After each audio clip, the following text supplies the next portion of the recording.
boa noite a todos.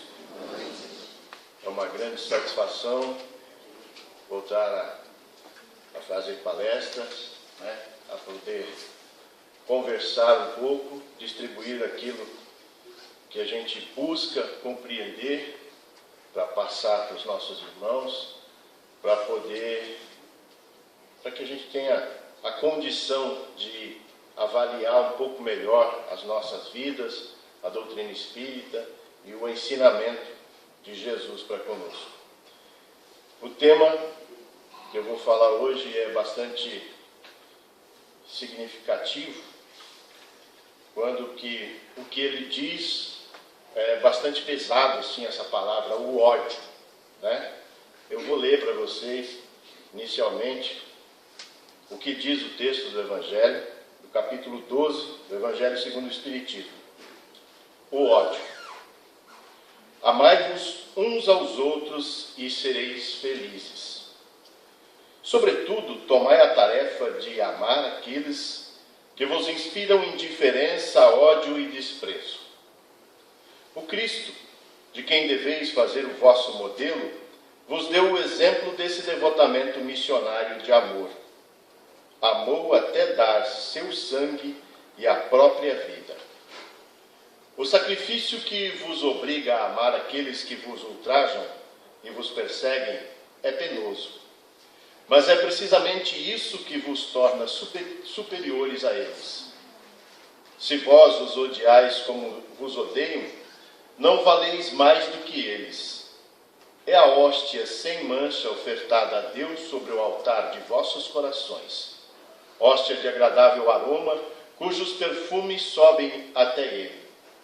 Ainda que a lei de amor queira que se ame indistintamente a todos os irmãos, não endurece o coração contra os maus procedimentos. Ao contrário, é a mais penosa prova, eu sei. Uma vez que durante minha última existência terrestre experimentei essa tortura. Mas Deus lá está impune nessa vida e na outra aqueles que faltam à lei de amor.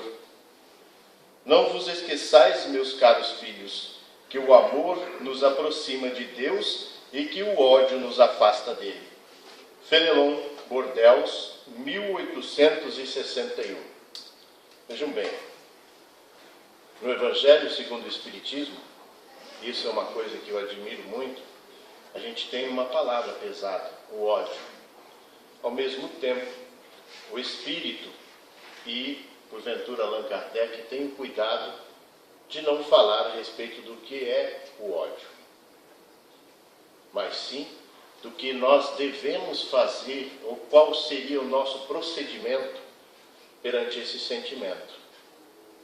Como nós não podemos deixar de falar aqui a respeito disso, eu separei alguns tópicos para a gente poder fazer uma analogia a respeito desse sentimento tão difícil, tão doloroso, tão ultrajante, que faz com que a gente sofra tanto,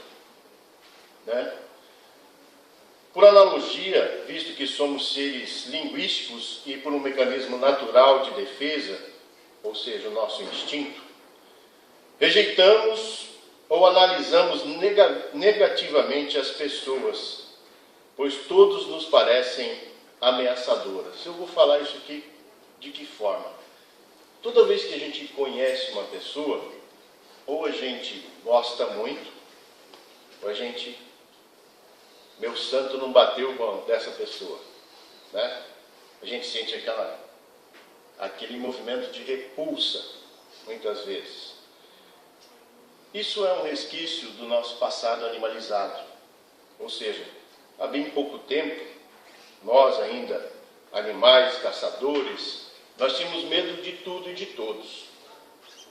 Esse mecanismo de ação, o próprio medo, é que nos faz ter essa prevenção. Se a pessoa, pelo nosso julgamento neurolinguístico, não nos passa uma boa impressão, nós tendemos a afastar. Eu estou falando isso para que vocês percebam que muitas vezes um campo de ódio, um início de ódio ou de um ressentimento, acontece por esse mal-estar, por esse primeiro momento, por esse primeiro contato. Por outro lado, quando alguém nos chateia, nos magoa, né? Ou porventura também faz uma análise negativa, nossa tendência, motivados pelo orgulho, é justamente o quê? Sentir raiva. Né? Não é a mesma raiva que você está andando em algum lugar, alguém joga uma madeira, alguma coisa, e você vai lá e pam, dá um tropicão. O dedão começa a latejar, né? Logo você fica com raiva. Aí a pessoa me desculpa, tá? Eu vou te desculpar, mas deixa o dedão parar de doer. Né? Isso é momentâneo, isso passa. Já o ressentimento é mais difícil.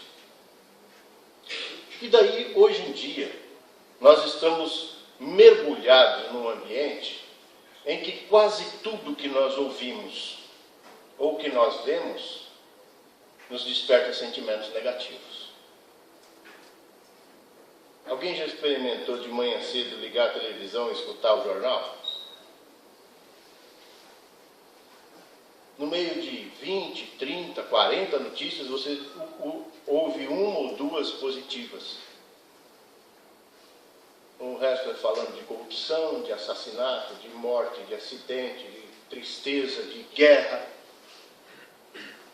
Vamos começar pela manhã. Né? Você chega no trabalho, gente que trabalha assim com muita gente, a primeira coisa que você toma conhecimento é aquelas fofoquinhas. Um falando da vida do outro. Né? Você viu o que o fulano fez? Ou então alguém vem e tira aquele sarrinho chato da gente. Principalmente os homens com relação ao futebol, né? Sempre na quarta-feira ou no outro dia, a tortura é... o time do cara perdeu, aguenta. São coisas que vão enchendo a nossa bola negativa. E aí, mais ao final da tarde ou durante o almoço, você chega em casa, encontra a sua família, alguém faz algum comentário, bam! Você explode. Ou a outra pessoa explode. E se cria um ambiente completamente negativo e devastador. Claro que não é todo dia assim. Mas, fazendo uma analogia, de uma forma geral, a nossa vivência nos leva a esse tipo de coisa. E nós precisamos parar para pensar. Porque nós estamos num mundo de provas e expiações. Aqui, nem tudo são flores. Nós viemos aqui, de fato, para passar por dificuldades. Nós estamos aqui para cumprir provas ou expiações. Essa é a nossa realidade. O que nós precisamos fazer é, como nós vimos aqui no Evangelho, quando tomar conhecimento de algo ruim, que a gente mude a sintonia. Que a gente faça, por assim dizer, uma troca. Porque nós estamos num ambiente propício para receber cargas negativas, informações negativas, pessoas negativas, espíritos negativos. Ah, César, mas espera aí, nesse mundo de Deus é tudo negativo? Não, não. Nós que moramos aqui em Santa Catarina, nós temos uma natureza exuberante, maravilhosa, lindíssima. Um mar maravilhoso. Um clima gostoso, né? Enfim, nós temos coisas maravilhosas ao nosso redor. Mas o que acontece é que a gente só presta atenção naquilo que é ruim. Então, quando o Espírito fala aqui para a gente o seguinte: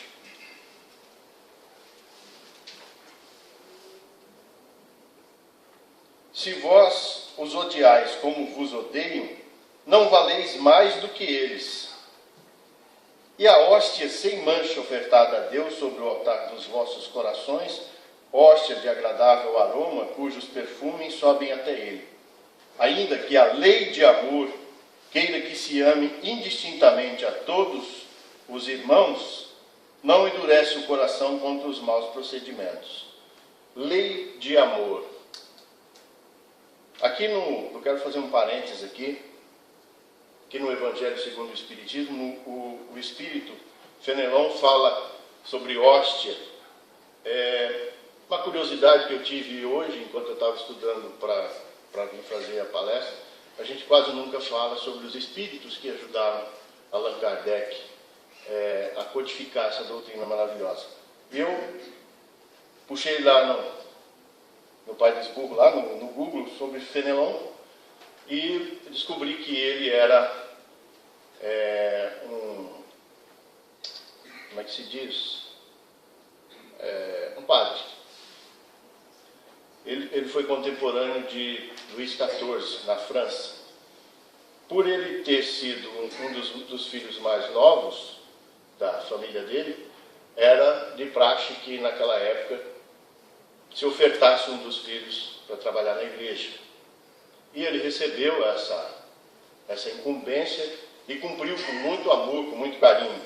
E eu, infelizmente, não tive tempo suficiente para estudar bastante a fundo a vida de Fenelon, mas fiquei sabendo que, como ele recebeu de bom coração aquela incumbência de ser um religioso, ele desempenhou da melhor maneira possível. Por isso a gente percebe ser um espírito assim, que fala bastante sobre o catolicismo, que viveu o catolicismo daquela época, que foi um grande mediador entre os cristãos, os não cristãos e também os protestantes, no início da caminhada dos nossos irmãos protestantes. Ele foi assim bastante mediador, sofreu muito com isso, mas por fim ele conseguiu desenvolver o seu trabalho de uma maneira bastante amorosa.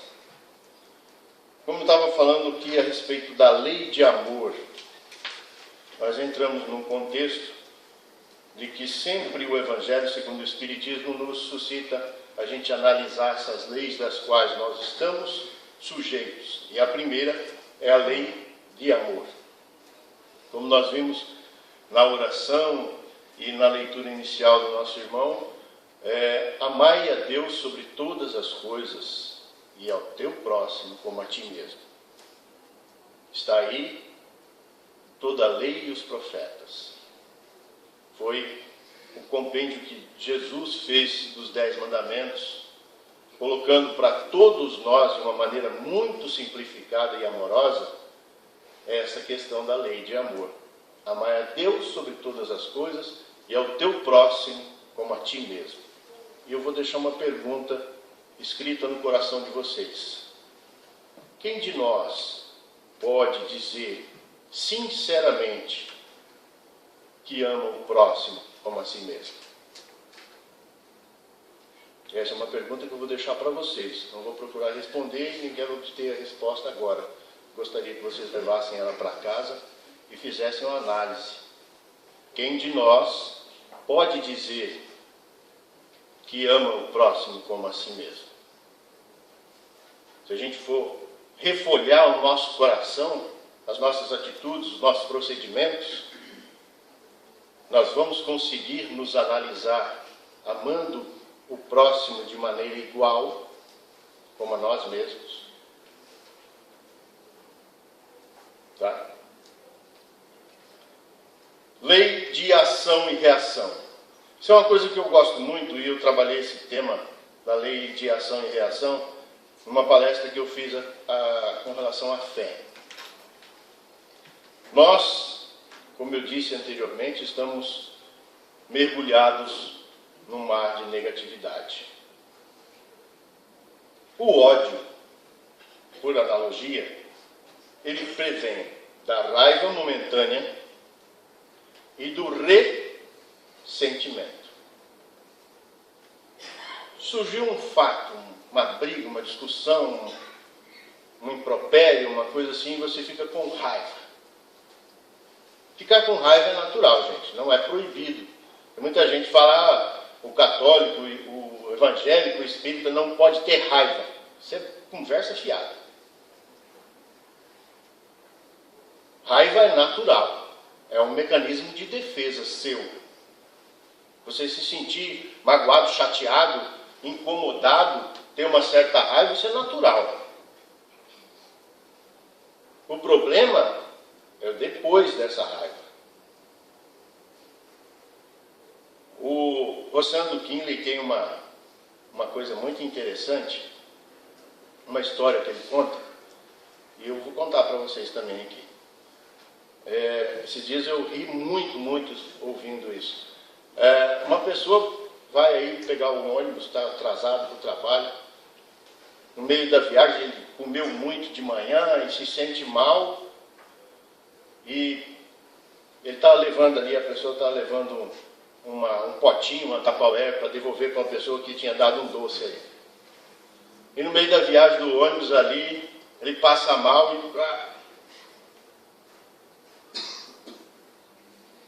aquela meleca toda, ele pega aquilo, tira da roupa e põe dentro daquele potinho. E tampa. Aí se limpa, chega no serviço. Primeira pessoa que ele encontra. Olha o que me aconteceu hoje. E abre aquele Tupperware e mostra. Ó, coisa nojenta, fedida, né? Tampa. E guarda aqui dentro da bolsa. Paga o pote para a pessoa, e esquece aquele pote.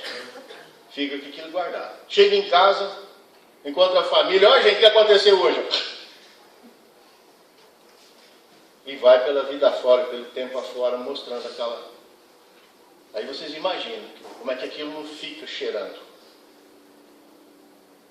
Isso é o ressentimento. Cada vez que você rebulha nele, cada vez que você mexe nele, ele está mais fedido. Ele está mais impregnado. Ele está mais ruim. E aí ele assume o nome do quê? De ódio. Que é aquela raiva, aquele ressentimento que você guardou. Como nós somos seres que temos um cérebro e nós pensamos, o nosso pensamento ele emite ondas. Ele envia aquele ódio, aquele ressentimento para quem ele está se dirigindo, para quem ele pensa. E essas ondas, elas vão e elas voltam. Quem aqui já estudou radiofrequência? Toda onda emitida vai e volta, ela bate em algum lugar, é o mesmo sistema de comunicação e de navegação do morcego. Ele emite ondas, ele bate em algum lugar e retorna para ele. Ele não enxerga, ele sabe que está indo em algum lugar porque ele está emitindo ondas. Nosso cérebro é assim, nós emitimos essas ondas de rancor, de ódio, de sofrimento, de dor, de tristeza. Olha só quanta coisa impregnada num sentimento só.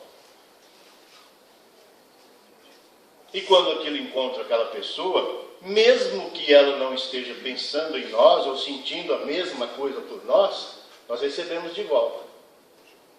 Ou seja, nós prejudicamos aquela pessoa, nos prejudicamos. E quem já ouviu falar no livrão do São Pedro lá dos pecados? Capa preta, fica anotado lá também. Que é, na verdade, a nossa consciência. Ou seja, a gente faz, refaz, recebe de volta, sofre mais ainda com aquilo,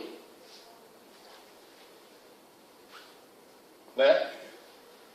E ainda fica com essa responsabilidade.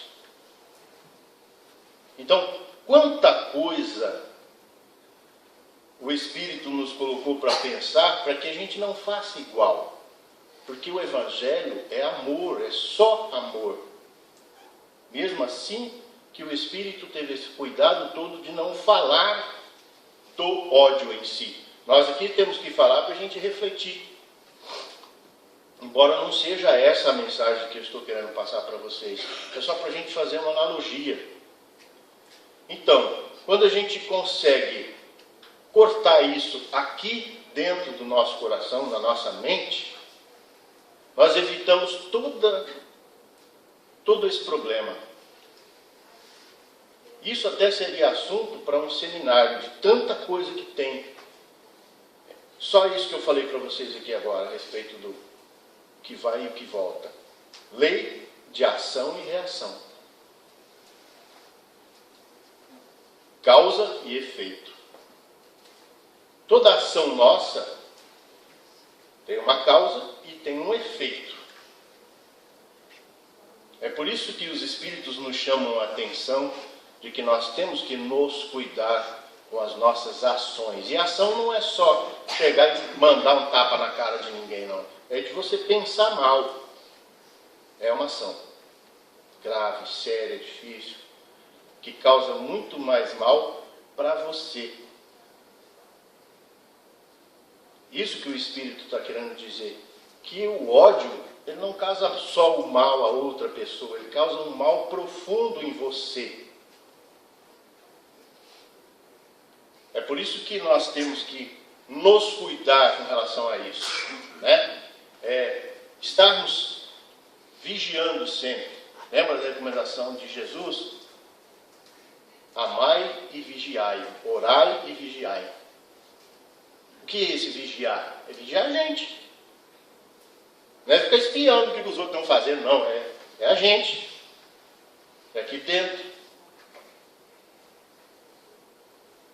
É fácil mudar isso? Não.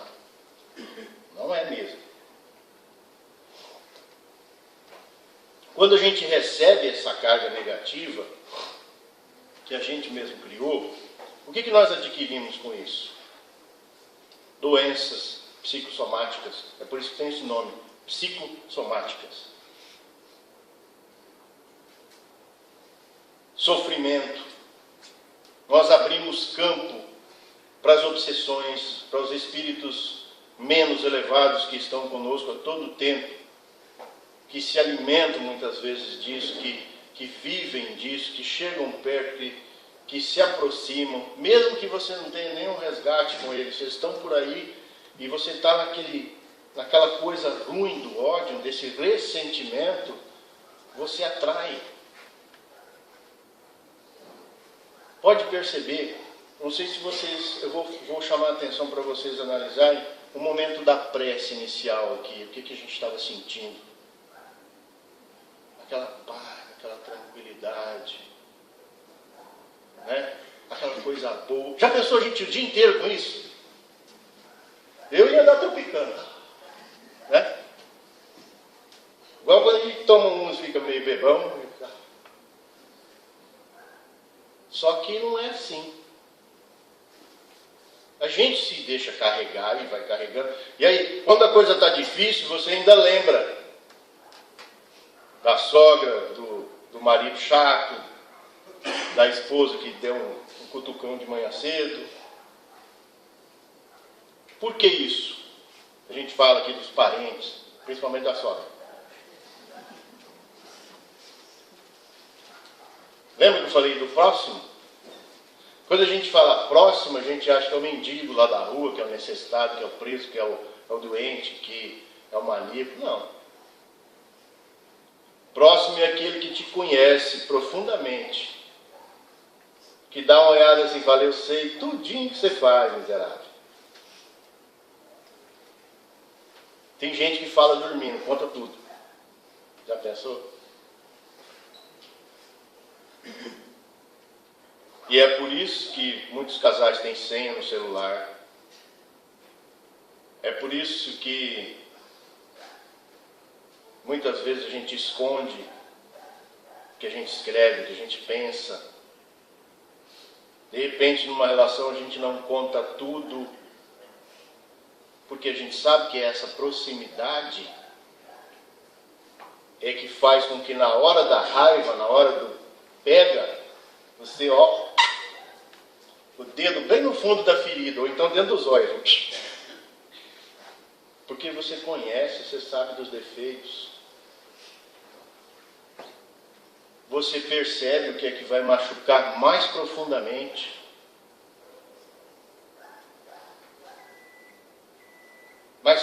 vamos parar de sofrer, né? Vamos começar a falar um pouco do que o Espírito nos orientou a fazer. Amar indistintamente. Procurar mudar isso, parar com tudo isso que a gente ouviu aqui. Quando a gente levantar de manhã, fazer a nossa prece, pedindo ao nosso amigo espiritual que nos ajuda, ei, regaça a manga aí, eu preciso que você me ajuda. Pegar essa culpa que a gente tem aqui dentro, deixá-la de lado. Nós precisamos exercitar o perdão das nossas ofensas. Tem alguém que você sabe que você magoou, e a gente sabe que a gente magoa. Vai lá falar com ela, pede perdão, me desculpa, chora um pouco.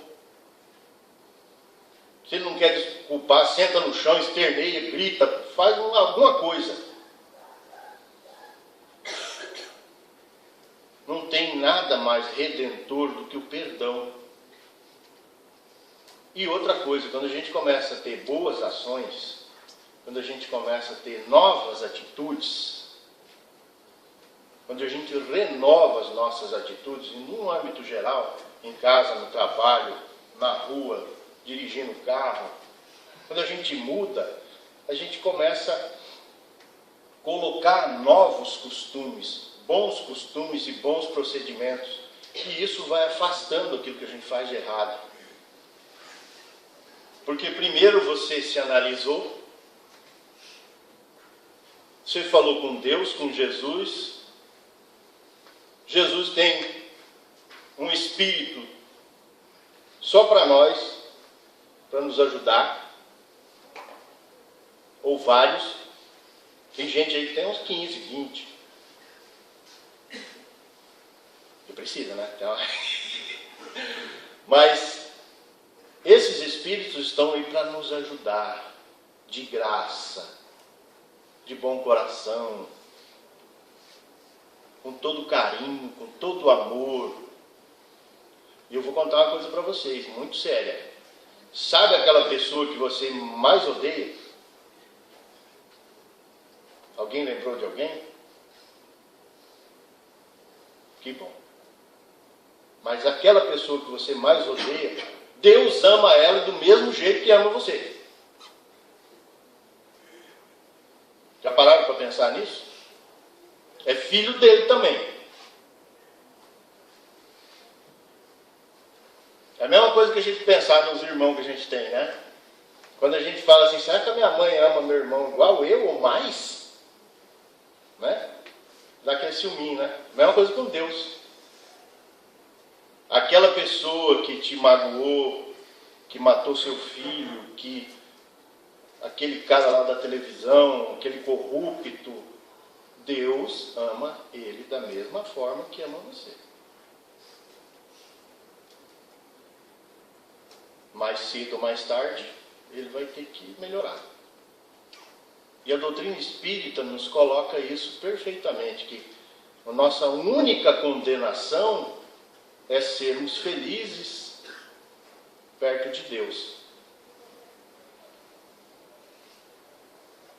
Um dia a gente vai chegar todo mundo no mesmo patamar, mais cedo ou mais tarde. Uns vão demorar muito, outros vão mais rápido. Isso depende das nossas atitudes. Isso que eu acho maravilhoso na doutrina espírita. Tudo que acontece com a gente depende da gente. Ah, César, mas não é, hein? Não é mesmo. Como é que você colocou, que Deus colocou um marido bêbado na minha vida, uma sogra que me persegue, um irmão drogado, uma mãe com Alzheimer? A doutrina espírita também nos diz que nós temos uma coisinha, uns acontecimentos para trás que a gente fez. Então depende sim da gente. Aí, nós estamos num contexto reencarnatório em que lá fora tem 3 tantos de nós esperando uma vaguinha para reencarnar aqui. Nós estamos aqui. Eu fui caminhoneiro 12 anos. Quando a gente chegava numa central de frete para pegar uma carga, às vezes você estava lá discutindo o preço, combinando o frete, tinha 4 ou 5 atrás de você que estavam por menos. Na hora de reencarnar, nós fizemos isso. Eu faço mais que ele, deixa eu descer. Aí chega aqui, tem esse monte de tarefa para cumprir, mas quer achar ruim, né? Isso é claro que não funciona assim, mas é o nosso pensamento. A gente sempre, de repente, tem muita coisa para reparar. Tem muita coisa para expiar. Não esqueçam, nós estamos num mundo de provas e expiações. Ah, meu Deus, mas eu só queria ser feliz. Tá bom, seja feliz. Ame o seu próximo como a si mesmo. Essa é a receita de Jesus. Porquanto nós queremos tudo de bom para nós, né? Um carrão do ano, uma casa boa, uma aposentadoria gorda, né? Salarião do melhor, trabalhando bem pouquinho.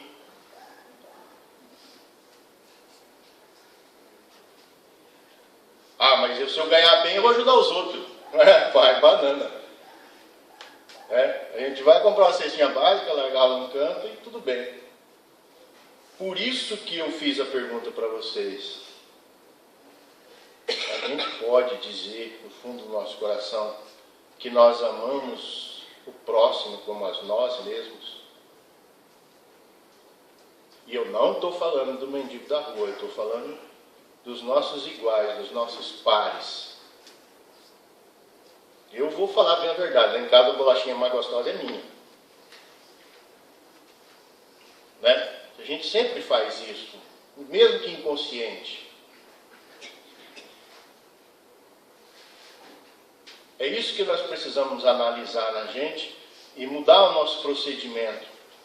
Isso não é do dia para a noite que acontece. É no dia a dia. É da gente policiar os nossos pensamentos. Né?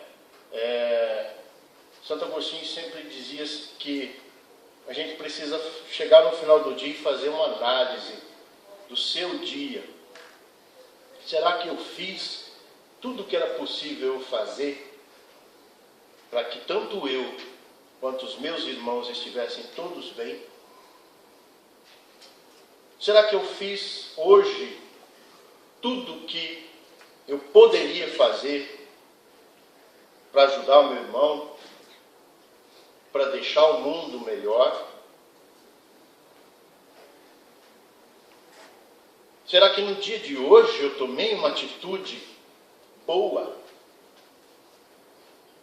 que melhorou esse nosso meio ambiente, que fosse uma vírgula? Então, é fácil a gente começar a mudar a maneira de agir e de pensar.